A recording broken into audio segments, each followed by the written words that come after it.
Isa ka bang judgmental na tao? Yung lahat na lang mabilis mong husgahan kahit hindi mo pa alam ang buong pangyayari.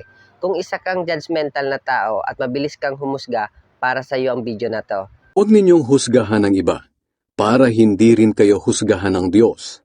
Sapagkat kung paano ninyo hinuhusgahan ang inyong kapwa, ay ganun din kayo huhusgahan ng Diyos.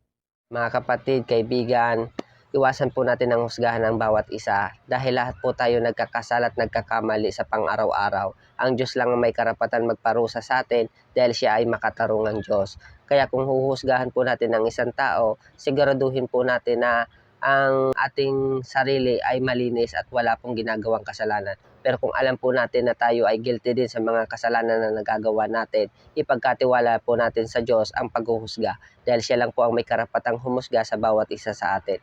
Tayo po, darating ang oras na haharap din tayo sa Panginoon at uhusgahan niya tayo sa kung ano po ang ginagawa natin dito sa mundong ito.